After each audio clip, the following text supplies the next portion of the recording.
आज तो बहुत ही महान दिन है और प्यारे दुलारे और न्यारे जैसे महान भक्तों में क्या चर्चा चल रही है।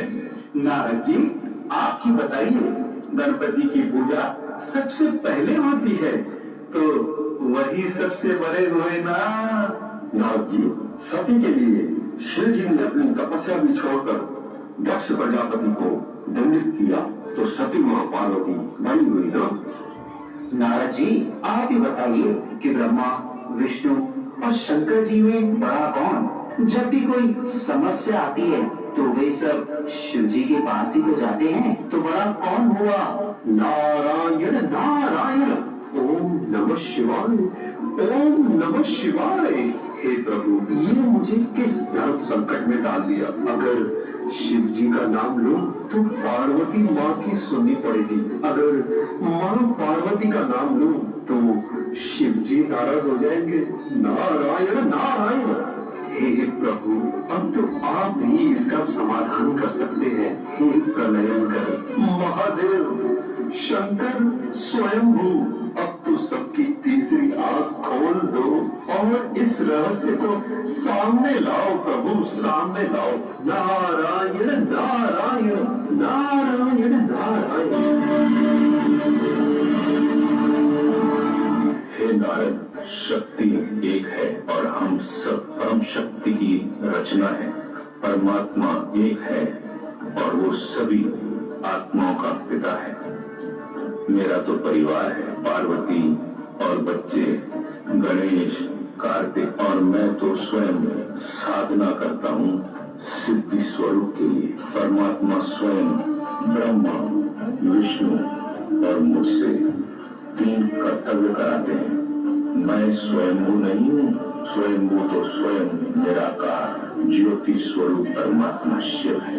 प्रभु, किंतु मनुष्य लोक में तो आपको ही शिव शंकर के रूप में याद किया जाता है। नारद, मैं स्वयं ज्योतिर्लिंग के ध्यान में रहता हूँ। भला मैं कैसे निराकार हूँ?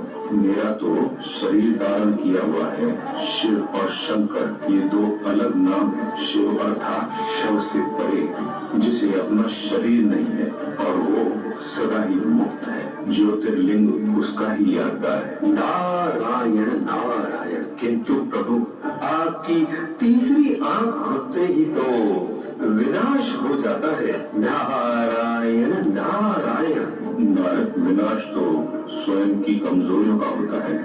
तपस्या के माध्यम से मैं विनाशकारी हूँ, परंतु शिव तो कल्याणकारी है। हाँ मुनिवर और मेरे प्यारे भक्तों, मैंने भी स्वयं परमात्मा शिव अर्थात ज्योतिर्लिंग की तपस्या की है शंकर जी को पाने के लिए। शिव तो निराकार है और सर्वोच्च शक्ति है। हम सभी तो उसकी रचना है। मुनिवर, मैं भी तो शिव जी का ही ध्यान लगाता हूँ। हम सभी देवताओं का भी वो रचयिता है। नारायण नारायण। तो सुना प्यारे प्यारे और दुलारे सर्वश्रेष्ठ सर्वोत्तम परमात्मा निराकार शिव है और जिनकी आज शिवरात्रि अर्थात जन्मदिन है, जयंती है। नारायण नारायण। प्रभु, एक दुविधा है प्रभु, जयंती आपकी है कि शिव परमात्मा की है? कृपया स्पष्ट कीजिए प्रभु। नारद, परमात्मा शिव कलयुग रूपी अंधियारी रात में आकर हम सभी को सत्य ज्ञान देकर मुक्ति और जीवन मुक्ति का रास्ता बताते हैं। अर्थात जीवन में रहते भी बंधनों से, विकारों से मुक्त कैसे रहे, यह ज्ञान देते हैं। इसीलिए ही शिवरात्रि मनाते हैं। वे कल्प में एक बार इस तरह पर आते हैं, किंतु हर वर्ष उनकी याद में शिवरात्रि मनाई जाती है।